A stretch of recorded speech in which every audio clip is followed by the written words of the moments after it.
طبق دستور سپارش‌های اساسگذاری صلح و وحدت ملی پیشوای ملت محترم امامعلی رحمان و اجرای سپارش پروتکلی رئیس ولایت سوخت رجب بای احمدزاده کانال تخسانکارز با تلاش‌های همروزی رئیس شهر پنجکند عبدالخالق خالقزاده جهت پورا تازه و برقرار نمودن حالت واقعی کانال برای به مشکلات آبیاری نمودن کشت کارتاشکا تا امروز کارهای زیاده اجرا گردیدند. مشکلی آمریکین سهامدار خواجگی به نام فردوسی مینداره خدا ما را از نام مردم دهه افندره و رئیس شهر خالقزاده میرسونید. برای آدمگیری کردن شب و روز آمده نگاهبین کردنشون تشکرها بگوییم. امروز کانال مذکور پورا برای آبیاری کشت‌های خواجگی‌های دهقانی آماده بوده. طول چند روز است که آب در کانال جاری است و مردم از تشبس‌های آبادکاری و سازندگی رئیس شهر منت دارند. محمد ابراهیم جان مخاطب جماعت سجنا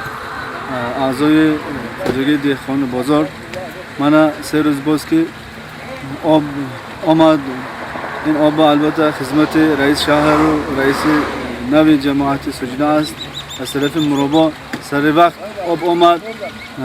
خلق آب همین برای کرتوشکا برای اشتکارشان مانده ایستادن. البته این سر وقت که امسال هوا بلند آمد بارشات نیست.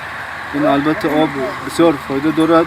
وقتش با آمد از این دهقانا بسیار منتدار هستند. با بلند گردیدن حرارت هوا روزهای آخر در شهر پنجکند نگرانی دهقانان باعث خشکشوی زراعت‌های کشنموده‌شان با آمدن آب در کانال تخسانکارز برطرف گردیده خواجگیداران از پی آبیاری زمین‌های کشنموده خویشند و امید دارند تا در این سال حاصل فراوان به دست می‌آورند. قید نمودن به مورد است که در شهر پنجکند بجز از کانال تخسانکارز باز 5 کانال و 18 پایگاه آبکشی اقتدارشان گوناگون موجود است که بهر آبیاری زمین‌های خواجگی دهقانی شهر و دهات پنجکند خدمت می‌نمایند. گزارش مرتبه رحمانوه و طلب شد تاشف برای برنامه اطلاعاتی پیغام.